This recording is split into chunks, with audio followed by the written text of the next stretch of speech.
Exciting day, folks.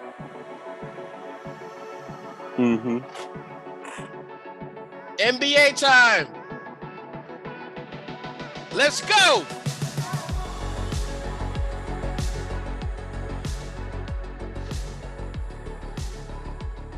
Yes. NBA time. Welcome everybody to Brothers Ballin podcast. Guys, listen, if you guys haven't been on this by now, where have you been? This is the show. We're talking about sports from a fan's perspective. We're not tied to any kind of organization that forces us to speak on any kind of topic or have any kind of opinion. That's right. So it's raw. It's brothers. And we balling and we talking about sports. And I am one of the hosts, Robin Exume. And then we have, of course, the other host, our senior member, Jonathan. How's it going, people? He called me the senior. I'm like, dude. Senior I am member. I am not on AARP, bro. Not yet, but I know you're getting them emails, though. You getting them emails, though, bro. You are getting the email. They said, hey, listen, man, if you reserve your spot now, we get you that nice tote bag. All right. Yo, man, you started the movie The Hate You Give. Yeah. Ain't no hate over here. Speaking facts. Guys, listen, man, we are deep into the NFL season, but we are at the beginning of another season. We're talking about the NBA. If you haven't realized, NBA starts in less than 2 weeks. Will the Milwaukee Bucks defend their title? Nope. I can give you the answer to that. Okay. Will Kyrie Irving ever play another game in anybody's uniform? Are the Lakers too old? These are questions we're going to be tackling. Not all in this episode. This episode, we're focusing on the West Coast, the left coast. And we're talking about how the Western Conference will be decided. So we're going to talk about our predictions and what we expect from the Western Conference when it comes to the NBA. Okay? And I think it's going to be very important to see, one, how we kind of rank certain teams, and two, what our expectations are. You know, listen, this is from a fan's perspective.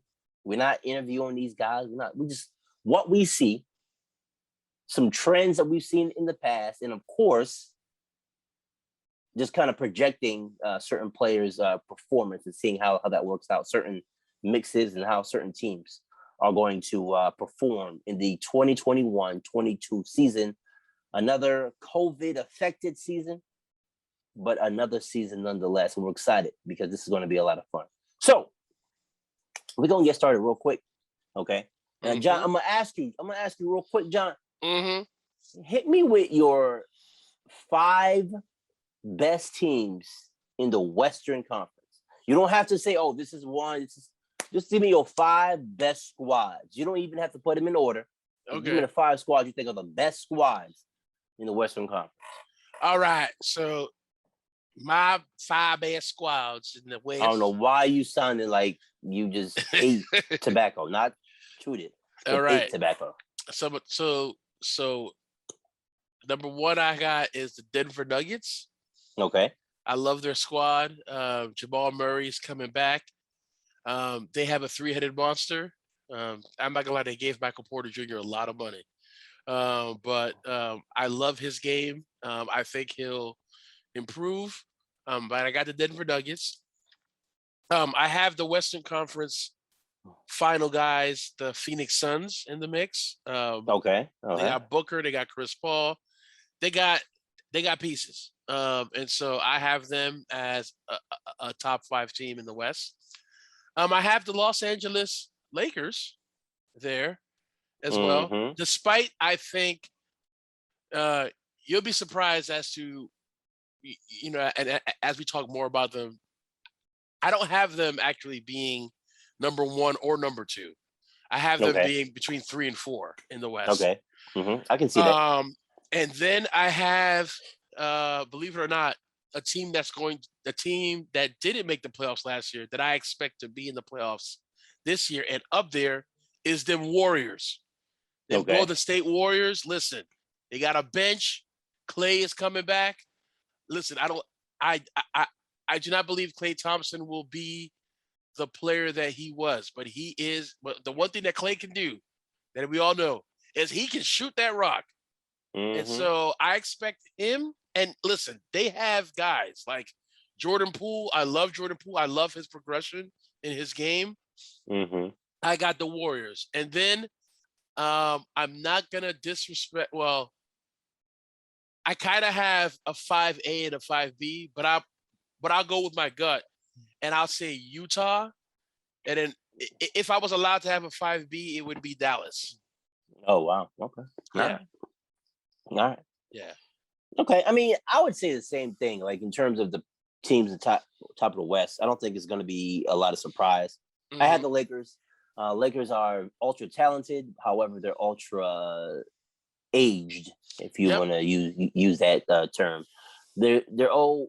They don't. I don't think they're going to be as good a defensive team as they were in the past. And offensively, it's going to be interesting to see how Russell Westbrook and LeBron work together. Two guys who aren't great at shooting. Spacing the floor out for Anthony Davis. That's going to be interesting to see how that works. I like Denver. Denver, especially when Jamal Murray comes back. He won't be there to start the season. But, I mean, listen, I think we said it before. Denver would have been in the finals if they were healthy. Oh, yeah. Denver would have been. I agree. If they were healthy, remember, they were missing not only Jamal Murray, but Monte Morris and Will Barton. Will Barton came back for the Phoenix series, but he was, trying to get himself back into rhythm. He was in an NBA shape coming back.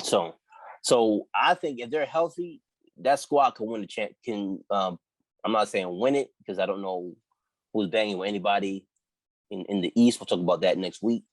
But but I think Denver is a legitimate contender in the Western Conference. I like Utah as well.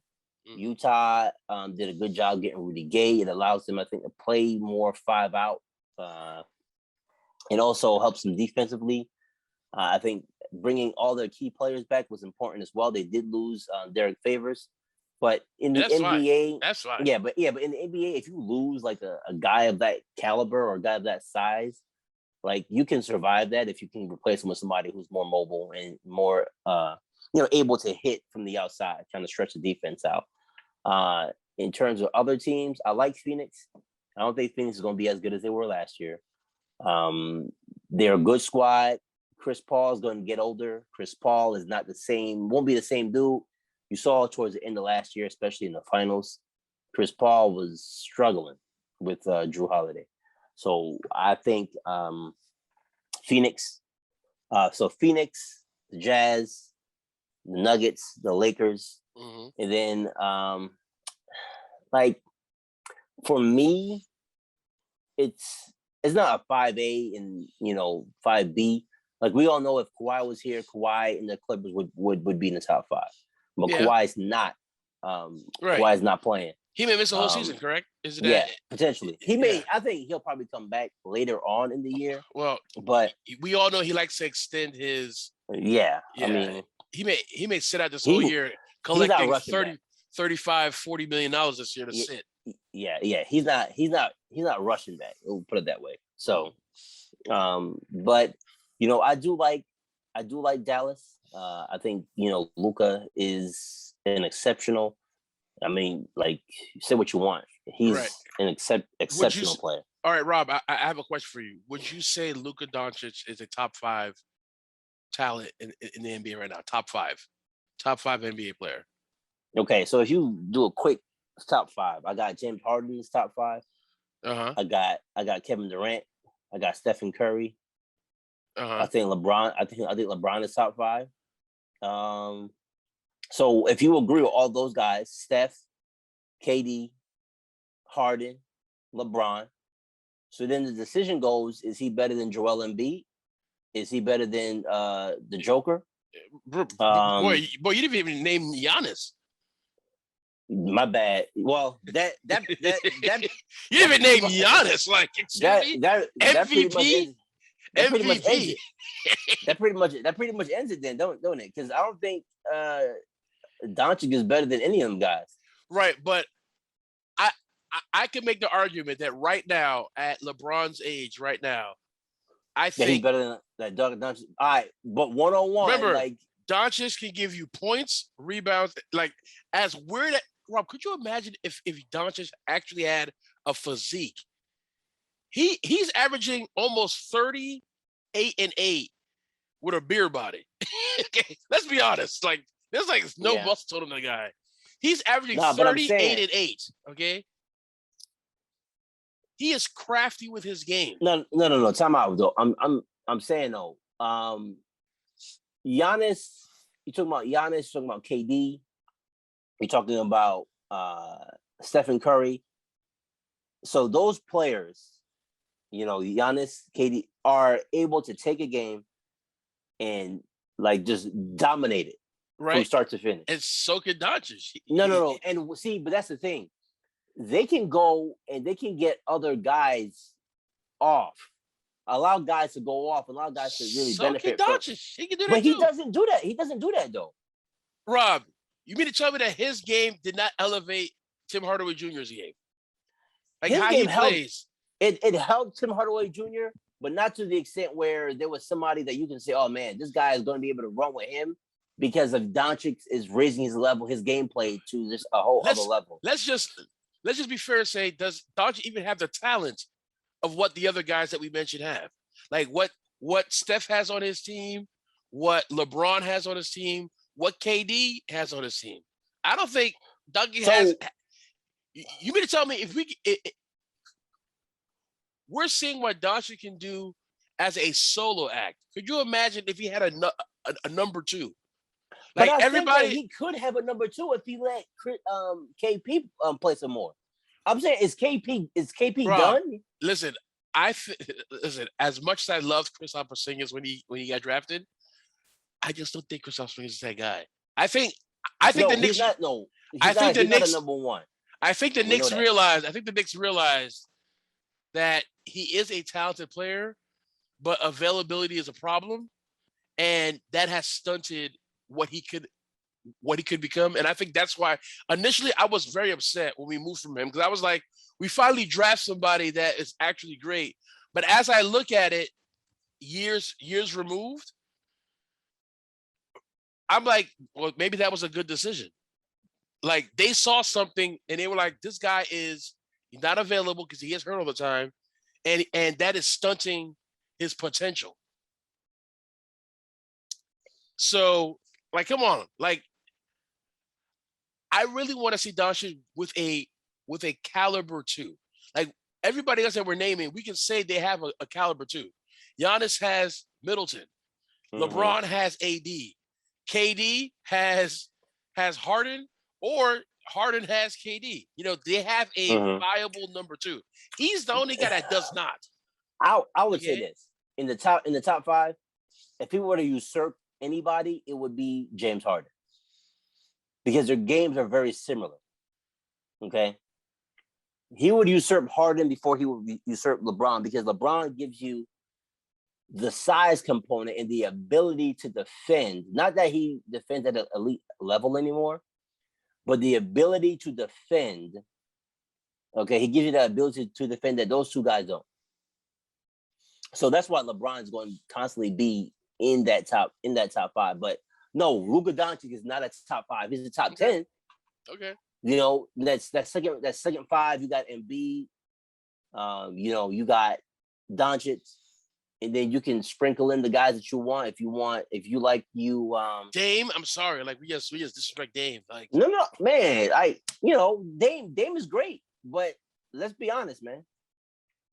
A team led by Dame is not winning the championship. And I like Dame. He's one of my favorite players to watch. I love his attitude. I love the way he plays. Listen, but a team led by Dame is not winning the championship. Right, because I don't think they have enough to win the championship. No. I don't care if a team with Dame as your best player is not winning a championship. Okay. I don't care if he has the help. No, he's not that guy. There's that it factor. I'm not trying to. Right. I like Dame. I really do. I like Dame Lillard. But a team led by Dame Lillard. So you're using the same tactic you used on me. You're like, whenever I start and I say I like a guy, I'm about to trash him. You just said the same thing man. today. I like, but because like, listen, it's like what I've seen. Right. Like, there isn't a team or a combination of players where Dame is the best player. Because if you were to rank the top 10 players, what Dame come in like 10th? 9 and 10? Okay, exactly. Right. He comes in 9 and 10, and like he's gonna be the 10th best player in the league. Is gonna take a squad and lead them to the finals. Like the only time that ever happened where you did not have like a top 10 or top 5 guy win the championship, that's when the Pistons won. And that was back in what, 04? Right. That's a long time ago, man. It's a different league now. You gotta have one of those dogs in there in order for you to win the championship. Mm-hmm. You have to. I agree with you, bro. Yeah, you have to. So I mean, I don't know in terms of like the top 5, top 10. Yeah, you got to have one of those guys in there if you go win the championship. Like Dame is not. He ain't that dude. Like if somebody said, "All right, I got a top 10 and Dame's not in it," you have to be like, "All right, who do you have in there?" So I don't know, man. I like Dame, yo. I really do, man. Like, yeah, people, you trying to make me like disrespect this man, but no, man. All right. You said what you said, man. You said no, I don't like it. I don't like that, man. I don't like it. Because I think what happens in that situation is you had this narrative about a player and you say that, oh, this guy, and then all of a sudden it's like you're dissing him, you're doubting him, you're saying he's not that. No, I think he's great. He just is not the guy that I believe is going to lead a team to a championship with him being the best player on the squad. Okay. That's all. Right? You know what I'm saying? Our listeners have heard you. Everybody want to be Michael Jordan, man. Scottie Pippen in the Hall of Fame. Scottie Pippen's a little salty now, but Scottie Pippen's in the Hall of Fame. I don't know why. He's had a great career. He's had a great career. He just hasn't gotten the recognition that he feels like he deserves. Well, some of that you can say, but some of that is his own doing. Right. Something he's done. I believe his anger is because he feels the man who was the franchise didn't bat for him to get his money. Like how he sees, like how LeBron, like you can say what you want about LeBron, but LeBron advocates for a lot of players. And because of LeBron James, a lot of NBA players are getting paid. Like every guy who's gotten a big contract should take 2% and give it to LeBron James. Well, I mean, because he pushed the narrative to get the NBA to. You can say what you want to say about him, like he's not the GOAT, he's the GOAT, whatever. But in terms of what he's done for players financially, his teammates. But think about it, though. The league. No, I mean the league was going to do great regardless. Right, like the league, but the machine that was built with Magic and Larry, then Michael took it to another level. Right, but Rob, that was going to be there regardless. We could argue the point of when he made the decision. Mm-hmm. What he did mentally to the league, I think people have ignored. Because to think about it, before he did what he did, and yes, Boston was there, but Boston, it was sort of like they were all traded there. Mm-hmm. That was more for the team. Yeah, that more. Yeah, they did it. But what he did was, think about it, Rob, a superstar. Because at the time, superstars wanted their money. They wanted their max card at the time. What he pushed was, hey, I'm a superstar. I'm willing to take less money and team up with other people. And I'm going to make other superstars do the same thing. So what did the NBA do against that? Oh, now all the superstars want to team up all of a sudden. So what did the NBA do? Hey, listen, no. You stay. We'll pay you $20 million more to stay with us. He's the catalyst of that. LeBron, you can say introduced player movement through free agency. Right. But KD, I think, perfected it. Okay. KD perfected it. Because KD's move was a lot more. Right. I think. I agree. That move, I think, shook when he did that. Because there was a shock in the NBA when LeBron moved to the Heat. But when KD moved to the Warriors, Right.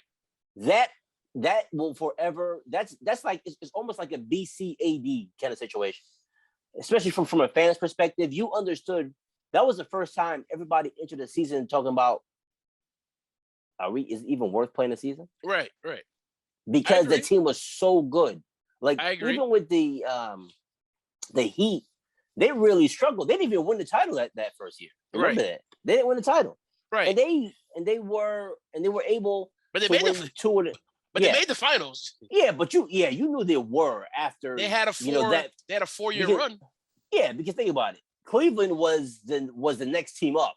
Okay. So Cleveland is now eliminated as a contender. Right. Chicago was able to raise up and be a contender that year. And Toronto, who was like a fringe contender in the top 4, they were eliminated because their best player went to the Heat. So that in itself pretty much shaped the East into the Heat's into the Heat's dominance. Because basically you had Chicago and you had Indiana, who were the only two squads. And Boston was on his last leg. Right. Boston was on his last leg. Chicago's problem was injuries. Yes. Injuries. I mean, they could have beaten. Yeah. That first year, they could have. Remember the year when they won 62 games? Like. Yeah, they could have. It was just, they weren't able to get those buckets late in the game to help them win the series, the conference finals against the Heat. But that was a good squad. And Indiana, they were Chicago, young. They were defensive minded. They could play some ball.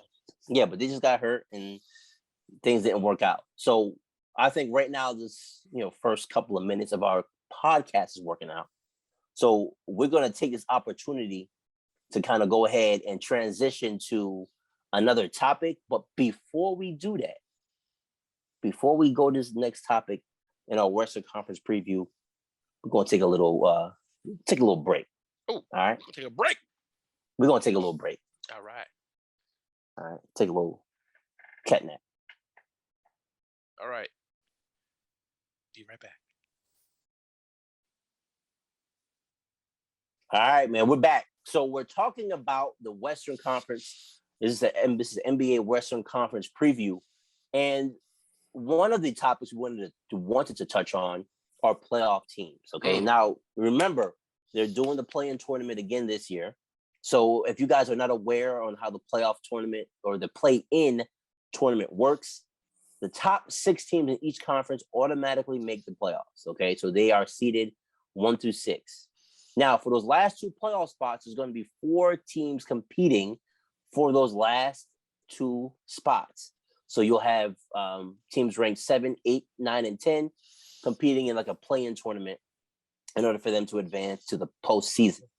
Last year we had 8 squads, of course, make it to the playoffs. Golden State did not make the playoffs. Okay, Memphis made the playoffs. So we're thinking about how things are going to go. We're thinking about how teams have either improved or gotten worse in the offseason. Teams like, hopefully New Orleans, Sacramento, and then teams, like we talked about earlier, we talked about Dallas, we talked about the Clippers. What team that made, what playoff team from the 2021 season do you believe is not going to be a playoff team in 2022? And my answer is the Memphis Grizzlies. I feel the Memphis Grizzlies, they are a talented team. They're up and coming. Klay Thompson coming back to the Golden State Warriors, to me, solidifies the Warriors as being in the playoffs. They have a good bench. I think all the pieces are there that they need. So I have my team that's going to be on the out is going to be the Memphis Grizzlies. And it's unfortunate because I think John Morant is a incredible talent. But they're young. They're young and they're coming. I just think that this year won't be their year. But I believe moving forward after that, there's going to be a couple other teams moving out, and there's going to be some new blood coming in on the West side. But this year, I think they're going to miss the playoffs. Okay, so Memphis is the team that you feel can miss the playoffs. I also agree. I mean, Memphis barely got in last year. It's John Morant. You hope that they can continue to kind of bank on some of the success they had last year, John Morant is an MVP candidate.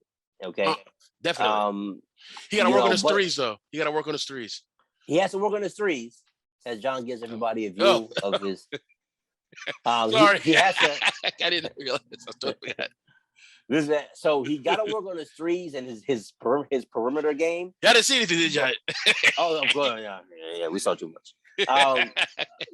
His perimeter game, but here's my thing.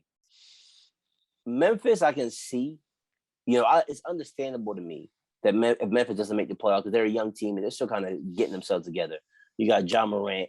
You have a squad with Jaren Jackson, who's don't forget my guy Brooks, baby. I love Dylan Brooks. Yeah, Dylan Brooks is him. One of the better two-way players. They got Steven Adams now who can help with rebounding, but they do lose Valanciunas, who was a good inside scorer for them last year.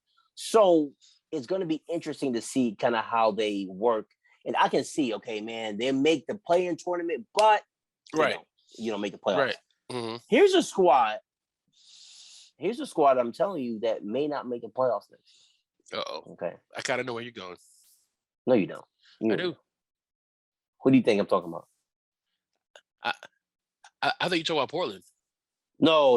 I think Portland was going to be a solid 6 or 7 seed. Who you think, Dallas? No. I'm worried about LA Clippers. The Clippers?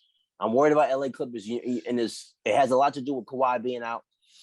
Right, but Paul George was able to do his thing in the playoffs for that short period of time. My concern is over the course of months. That's going to wear on Paul George. If they don't get off to a good start, I think they head south real quick with the Clippers. To the point where, if Kawhi is thinking about coming back and they're like battling for the 7th or 8th seed, does he come back? No, he won't. He won't come back. He won't come back. He'll be like, man, listen, man, rehab going real well. I just need to get ready for next season. Right, but the thing is, I just think because, Rob, they got a lot of dogs on that team. They do, but dogs usually need some time to sleep during the season. Right, but the thing is, dogs are great in the playoffs. They're deep. But in November. Right, all right, so I hear what you're saying about the Clippers. To me, even without Kawhi, they were a hard out the West. Like, they were a difficult out to get. I think Terrence Mann on that team, he's. But that's one thing. That's what I'm saying. Right. It's easy when you can play the same team over and over again, and you kind of know, okay, this is how we have to play them. Right. So we can play this way for the next week, and we'll be competitive in the series, as opposed to in the season knowing, hey, man, listen. What worked last night against Portland is not going to work tonight against Dallas. What worked 2 weeks ago against Milwaukee is not going to work tonight against the Lakers. That takes, you using all your pieces and you being versatile and adaptable. I just don't like the fact that, not the fact, but like Kawhi Leonard being out, that's a legitimate. And also on top of that, remember Serge Ibaka, man, that man back injury kept him out of all the playoffs. You don't know how he's going to be. He's back. They got Marcus Morris. They got Justice Winslow. Who? Justice Winslow. Justice Winslow still playing the league? Yeah, he's on that team. Zubac is good. I think they got Eric Bledsoe. It's questionable to switch, but they got Keon Johnson. I like Keon Johnson. I think he'll be a decent player. And listen, all right, John. And Mr. October, Mr. June, Reggie Jackson. I think Reggie. Oh, please. I think Reggie he's playing with his friend. He's playing with his boy, Paul. I think he's and they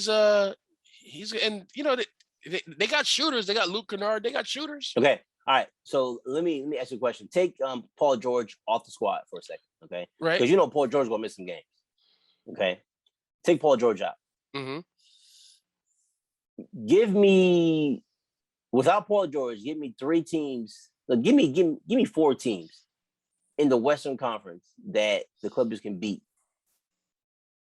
without Paul George, and of course without Kawhi. Without Paul George. Yes, and also taking into account Kawhi is not available. Give me 4 teams that they can beat in the Western Conference. I'll wait. One is easy. The Rockets? JV team, the JV team we got in Houston. Think about it though. On a night in, night out basis, if you don't have if Paul George misses any time, those are losses.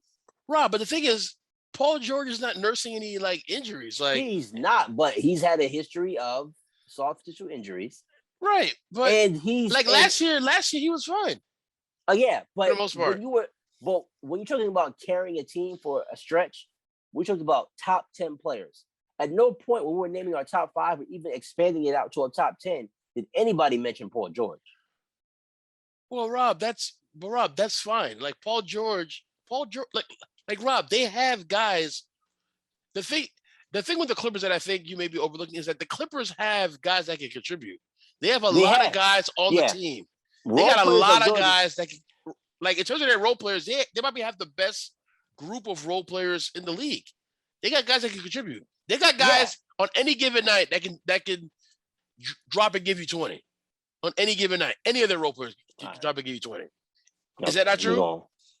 I think maybe Reggie Jackson can give it to you, but that's about it. Rob, Marcus Morris can give you something. Maybe you saying that Marcus Morris? You saying that Marcus Morris can't give you on a given night 20, 25 points? Prediction: Marcus Morris will not score 20 points more than 3 times this season. I get you. No. More than 3 times, Marcus Morris won't score more than 20 points. All right. What's the bet? What bet you want to put on it? I ain't got to bet you. Huh? Let's put a bet on it. Yeah, bet you. So what? You Marcus Morris agent now? No, I'm not Marcus Morris agent, but the guy can score. He ain't gonna give you. And he can hit 20. threes.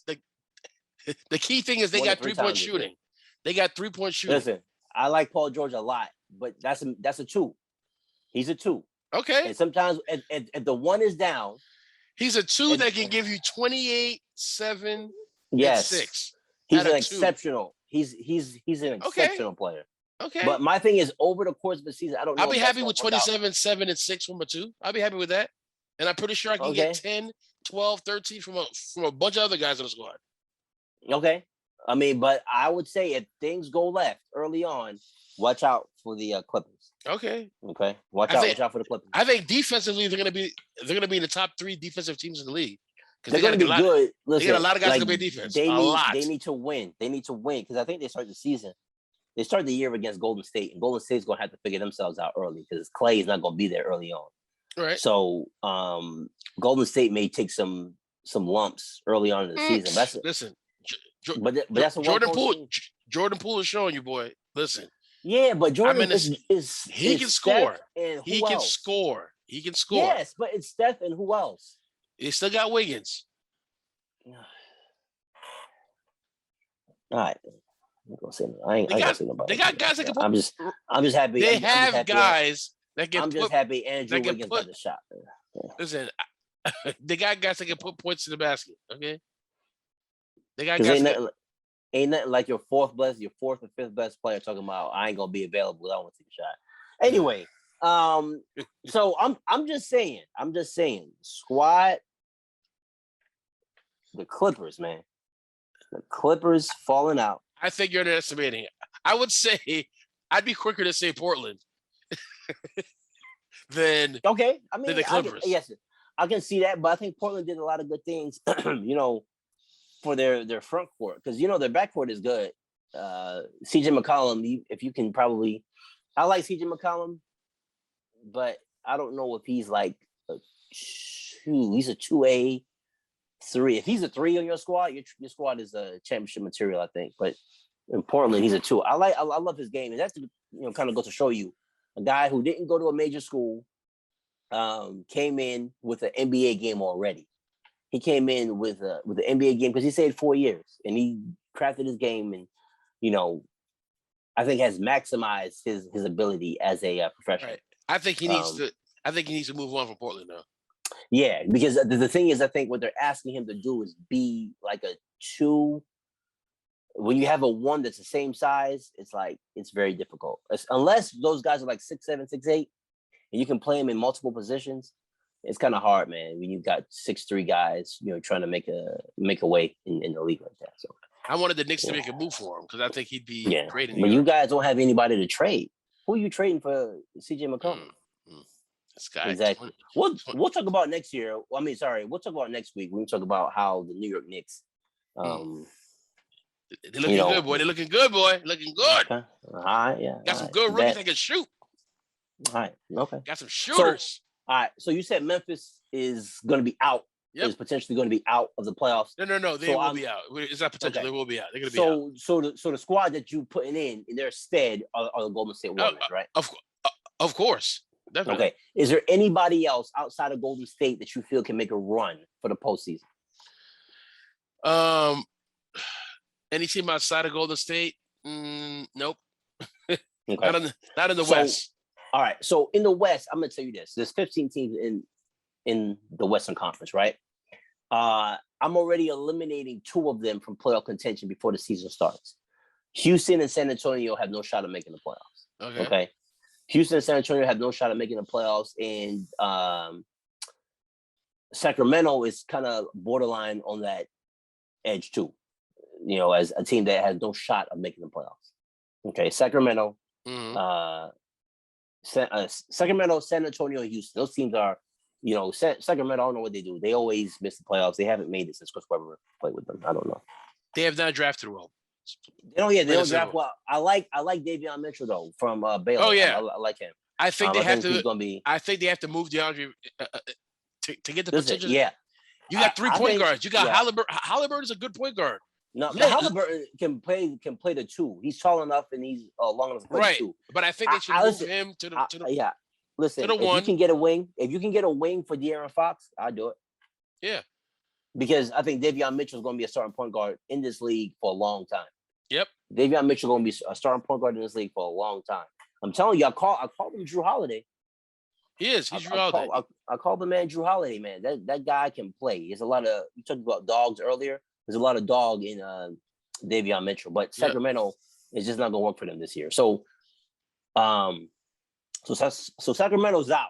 I'm sorry. Yeah, Sacramento is about out. As a matter of fact, I changed my mind. They out. They officially out the playoffs. Okay. So Houston, San Antonio, Sacramento, those squads are not in the playoffs. I don't see how they get in. Do you? And on top of that, also OKC's out. There's no shot for them to get in.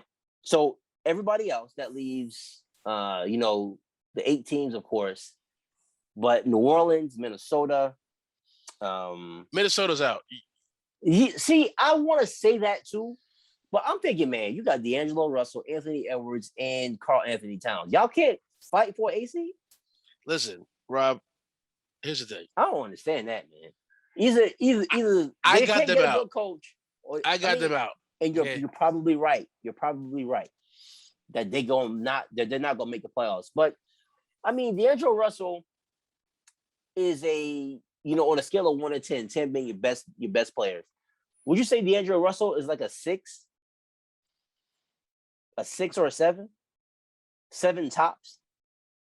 I probably lean more to 7. 7. Okay, D'Angelo Russell 7. Karl Anthony Towns, scale of 1 to 10. Scale of 1 to 10? He's up there. He's about a 2-3. Okay. No. You mean? Sorry. Scale of 1 to 10. Oh, he's more 8-9 range for me. 8-9 range. So that's an elite player. Yeah, he's an elite. Okay, he's an elite player in a bad market. Okay, Anthony Edwards. I mean, I know he's a rookie, but listen, Anthony Edwards can play. Okay. Right now, I'll give him a 6. Yeah, because he's young, but he's improving, and he's going to be a really good player for a long time. Right. So I don't understand. You got 3 really good players. I know they're young. Y'all can't, and it's not like you guys are rookies. Everybody, Karl Anthony Towns been in the league for a minute. D'Angelo Russell been in the league for a minute. Anthony Edwards is a second-year player, but very, very talented. They can't compete for AC. Here's the thing. The reason why I say they can't is because the odd man out of the 3 you named, I believe Russell's the odd man out. If I was, What do you mean? You just got him. They just got him. So I don't feel trading him. right, And remember, him and Anthony Towns are boys. So you want to make Anthony Towns happy. right. But the thing Even is, though Anthony Towns is going to get traded in the next 2 years, mark my word on that. Anthony Towns is not going to be in Minnesota. I want him to come in back 2023. I want him to make his way back home. Oh my gosh! To New York. You listen. So I'm guessing that when you watch the NBA, you trying to play like 2K, my team, and we just gonna get all the players. I feel you swore to me at the end of last season during our like end of the season NBA finals and kind of previewing what will happen in the summer. You swore Dame would be in New York. You swore to me, man. Right. But then I told you, but Rob, what did I tell you if we didn't get him? That we would end up either trying to get Shane Alexander or Kemba Walker. And what happened? We did get Kemba Walker. So congratulations. Yes. So you got of the 3 players you just named, you got the worst one. Congratulations. Okay. And that's fine. That's fine. Guys who came from New York want to make their way back. New York is coming. Okay. All right. I mean, listen. My thing is, listen. I'm not a Knicks fan, but I do readily admit, with no reservations, that the NBA is a better league when the Knicks are good. Right. Okay. And the thing is, I love what Leon Rose is doing. I love what the team is doing, and I feel if he is up, because in 2 years he'll have his right to go wherever he wants. Who? I gotta look at his contract. Yeah, we'll see about. He'll be. But hey, I mean, they got Malik Beasley. Malik Beasley is a good player. Yeah, he is. I'm saying I don't understand why they can't compete for an 8 seed. And the same thing for New Orleans. Why can't they compete for an 8 seed? Listen. Now, granted, they're not gonna be able to guard anybody because people are gonna score at least a 160 a night against New Orleans. But nobody can guard that. Nobody can guard the big boy. Or Brandon Ingram. Yeah. Zion. So, nobody can stop him from getting to the cup. Nobody. Yeah, that's great. But his next. You banging twos where everybody's hitting threes. Right, but the thing is, his next progression is his rebounding. He needs to average more in rebounding. I agree. Yeah, I agree. Yeah, the ability to jump the ability to jump the way he does, he needs to be like Dennis Rodman. Okay. He could be like Dennis Rodman. I would say that he needs to watch tape of Charles Barkley. Because Charles Barkley was like 6'7", had a wide, strong body and was able to get rebounds. Zion needs to do the same thing. Yep. Zion needs to do the same thing. He needs to attack the same way that Barkley attacked. And I think that will serve him well, not only this upcoming season, but into his career. Yep. So, I mean, all right, man. We talk about these teams. All right. And a lot of the teams we talking about ain't gonna do anything anyway. New Orleans ain't, even if they make the playoffs, won't do anything. Minnesota, the same thing. They won't do anything. All right. Golden State's not winning the championship this year. So let's talk about some players, though, man. Like as we end this episode, let's talk about some players. A lot of guys moved, switch teams during the offseason. Most notably, you can probably say Russell Westbrook. Okay, and I mean, I don't know the source, but I heard you may have something to say about Russell Westbrook. I don't know if you care to share on Russell Westbrook, but do you think that's a net negative or a net positive for the Lakers, Russell Westbrook? And that kind of goes into our question about which players are going to have the most or least impact on their teams. All right. Most impact. So the player that I put for most impact on his team is not good to begin with, but I think they're going to be better than they were last year because of him. And I got Jalen Green. I think Jalen Green will not only be Rookie of the Year this year, but he's going to average in the 20s in points. He's going to be. I think he's going to be he's going to be must-see TV very quickly. Unfortunately, the team he plays for, it's going to suck, but he's going to be must-see TV. Yep. So that's why I have him as the guy that's going to have the most impact on the team. Okay. The worst, and Rob says whenever I start by saying I like the person, I do like the person. I like whenever you say, just remember, the energy. You say, I love this guy, but man, he about to trash this man. But Russell Westbrook, I think, is going to be he's going to have the worst impact on the team. And despite him having the worst impact, the team will still make the playoffs. But I think, and the reason why is he's averaged a triple-double for the last, 4 years, correct? He's made the triple-double easy. I do not think he's going to average a triple-double this year. I think his shooting percentages will still be poor, and he's going to lead the league in turnovers. He's going to lead the league in turnovers. But the energy, his energy will be contagious. And the thing is, because they have so many guys on that team, you know, they have LeBron, the anchor. They have Anthony Davis. I think he's going to be his impact is going to be slightly negative on the squad. And so that's why I have him like I know we're using the word worst impact. But I have him. If I'm going to pick a player, I'm going to say him. Because Russell Westbrook. Yeah. And it's from the body, and it's from the body of work. You know, it didn't work with KD. It didn't work with Harden. It didn't really work with Bradley Beal. It didn't work with Bradley Beal either. No, not really. No. And so I don't think it's going to be anything different, because I don't see him saying, I'm going to step back. He is not a step back player.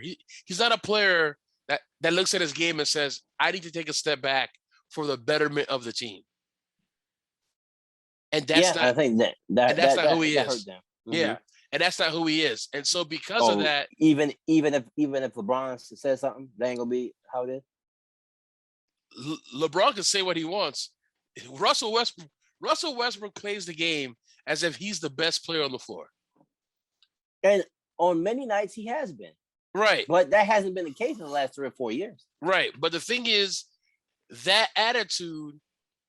So Dwayne Wade is one of my favorite players ever who ever played the game. And I'm going to say this one thing. Here it comes. We had briefly talked about when LeBron, Dwayne Wade, and Chris Bosh got together, right? That when that team formed, they made, everyone said they're going to make the finals. And they lost that year, right? They lost the first year they were together.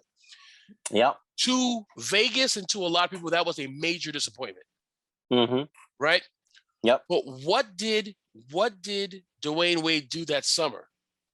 He said, he looked at himself, like, think about it. Dwayne Wade was a top 3-4 player in the league before LeBron came to the scene. Let's not forget, he already won a championship before LeBron even got there. Okay. Yep. Carrying a out of shape Shaq and a bunch of other guys, Antoine Walker and a bunch of other guys to the championship. Let's not forget what Dwayne Wade. Time out. Shaq was not out of shape that year. He got out of shape later. No, remember, Shaq was up there in MVP. Right. That was Shaq's last good year. He was plump. He was a little plump. If you look at his body, that was Shaq's last. That wasn't Lakers year. Shaq. That wasn't Lakers Shaq. That body wasn't Lakers Shaq. Lakers Shaq was getting a little hefty himself. Right, but the thing is, Lakers Shaq was very dominant. That Shaq. No, I would say that Shaq that first year in Miami, he was good.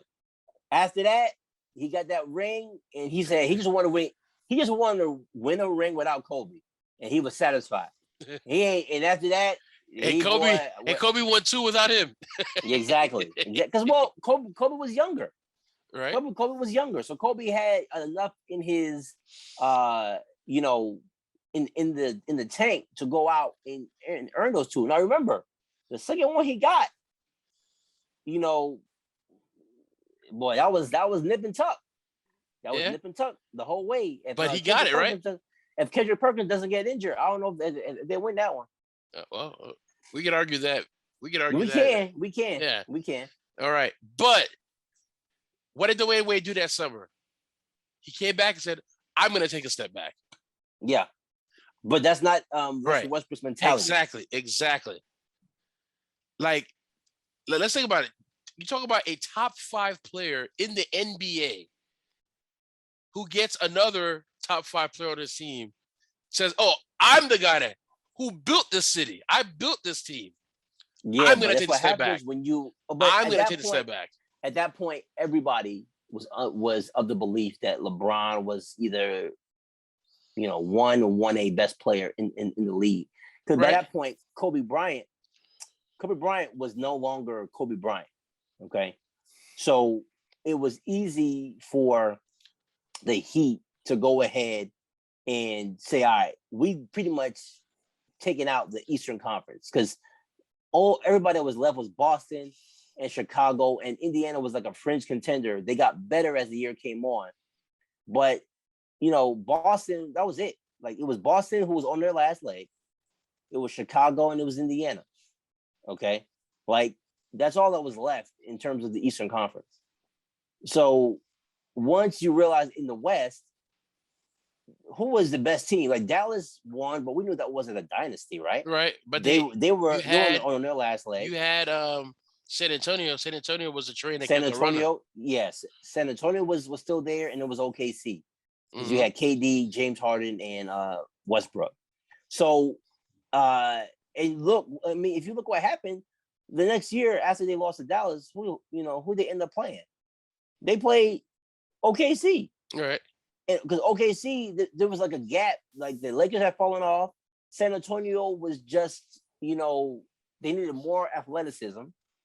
So OKC, filled in that hole. But I mean, the league in that year, it was very strategic in the way that he operated, because they really got rid of a lot of potential contenders by just assembling those two guys, which is why a lot of teams now, like to go to that model, because when you assemble great talent like that, you of course are going to hurt your opponents, because those teams just can't be as good. And I think that was key, for the Heat. So Dwayne Wade needed to realize in that season that LeBron's a better player. Everybody knew that, but like you said, Dwayne Wade was the king of Miami, right? At that point, and it took some time, and also took some realization. Man, listen, LeBron's better. All right, he is. He's bigger. He's stronger. He's faster. He's more dominant. And he let him lead, and they won. And they won some titles. Yeah, they won 2 titles. They should have won at least 3, but hey. I agree. Mm-hmm. I agree with you. They got beat up against Dallas, and then San Antonio dismantled them and pretty much ended that dynasty. Yep. They said, all right, this is done. They sent LeBron back into Cleveland.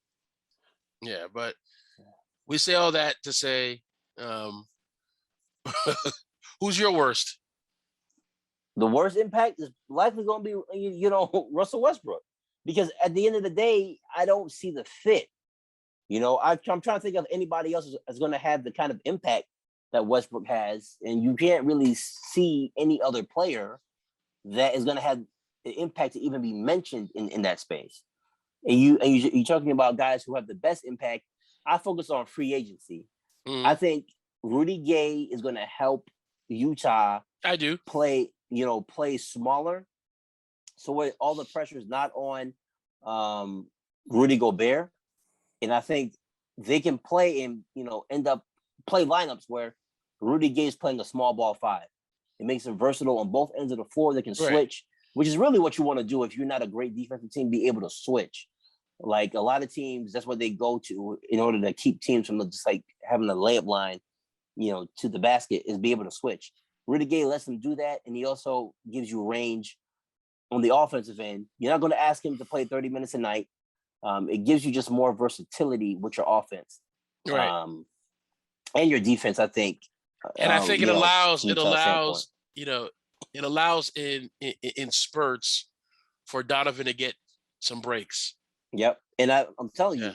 you, Utah is probably going to have the best record in the Western Conference again. You think so? Yeah, I think so. Yeah, I think Utah's going to have the best record in the Western Conference. I think because the West has gotten stronger. I don't think they will. I don't think they will. I think Phoenix is going to fall off. Phoenix may be a 4 or 5 seed. You think Phoenix is going to fall off that low? I don't know. I don't see it. Listen to me. What's today? The 9th of October. This is before the season starts. Phoenix is going to be a 4 or 5 seed. Okay. I could be wrong. All right, I could be wrong, but I'm saying I can see that taking place, man. You feel me? I can see Phoenix being a 4 or 5 seed. That's actually where I had Utah. You know why? Listen, man, Chris Paul gonna have to take some games off, man. Right, but the thing is, I think their squad. Chris Paul's the glue. Even if Chris Paul misses 10 games in the season for rest, I still feel that they have enough. That they have what it takes. They're battle tested. They're battle tested. You trust Cameron Payne to be as good as he was last year? I think Cameron Payne is playing with a chip on his shoulder because somebody told him he wouldn't be in the league after 3 years. So he's been. We'll see. He's playing with that chip. As a fan, I'm gonna keep tabs on that, man. I want to see how Cameron Payne is playing. Right. That's gonna tell me a lot about how good Phoenix is gonna be. I see him being a 4 or 5 seed. I don't see them falling off that far. No, I don't see them falling off. I just see him as a 4 or 5 seed. All right. So let me answer this question for you. You said that you don't see him falling off from last year, and I want you to be completely honest. If AD and LeBron are healthy last year, does Phoenix make the second round? Does Phoenix make the second round? Fully healthy? I still listen. I just no. A simple yes or no. You don't have to do any qualifiers. I think yes. Yes or no. I still think. Okay. All right. I respect. I still think yes because I think the Lakers squad. What people failed to mention was the Lakers squad can't hit threes. Yes, that's going to be the case this year. Like I don't see them. There's no like knockdown 3-point shooters on that squad. They got guys who may have hit well for a year. And Rob, this league is a 3-point shooting league. Yeah, it helps to shoot the 3. Right. And so to me, when I look a fully healthy, I didn't think a fully healthy AD and LeBron. Reason why is because when they get double teamed and pass it out to shooters, those guys can't hit. And so to me, threes count more than twos. And I think Phoenix has enough 3-point shooting that they would, to me, last year, I felt that they were the better team, even when the matchup was set. I felt that they were the better team because the Lakers didn't have shooters around them. And like now this team, because here's the thing, the Lakers have some decent guys around them that, in my opinion, are better than what they had last year. This year, fully healthy LeBron and AD, I would say yes, they would beat the Suns. But last year's team, outside Rob, they had no shooting, 0 shooters. Okay. All right. And even in the bubble, Rob, even in the bubble, we saw that. Even in the bubble, the year that they won the championship, they didn't.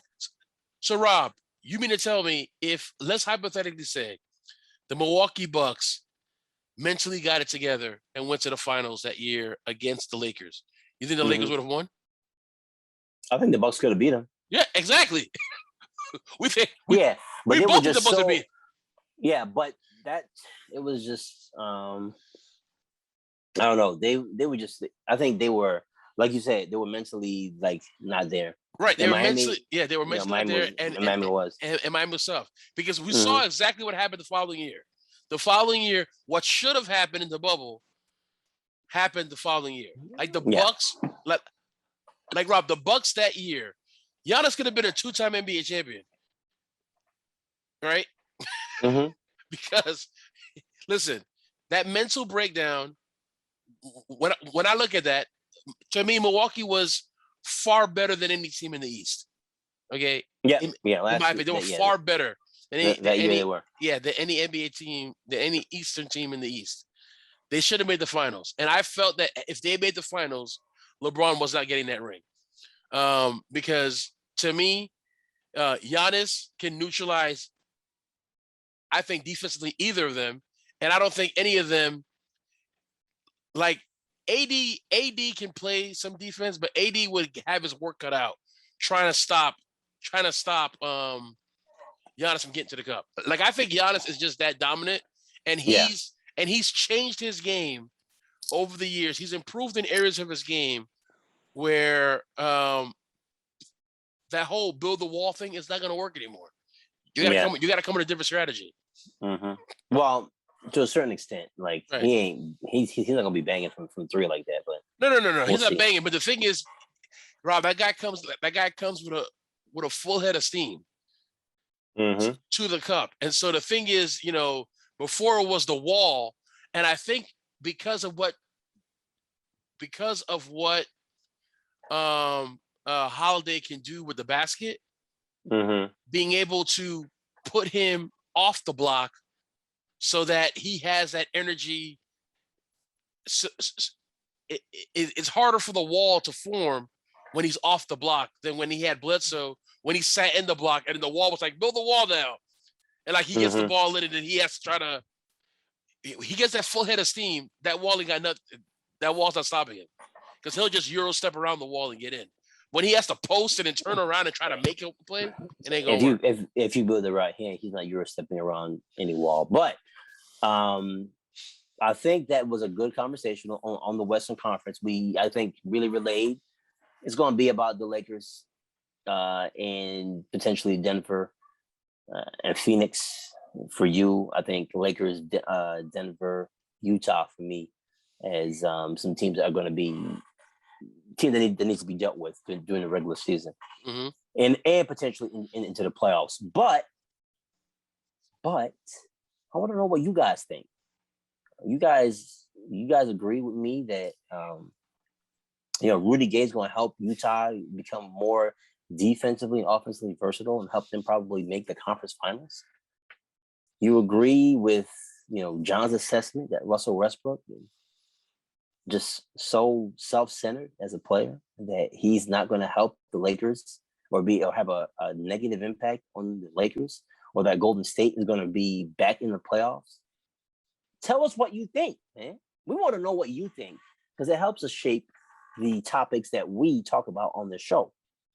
You can hit us up on Facebook. We got a Facebook group, Brothers Ballin Sports. Hit us up, Brothers Ballin Sports. Just search that in Facebook, and we'll love to invite you to talk about sports. We have different topics on a daily basis.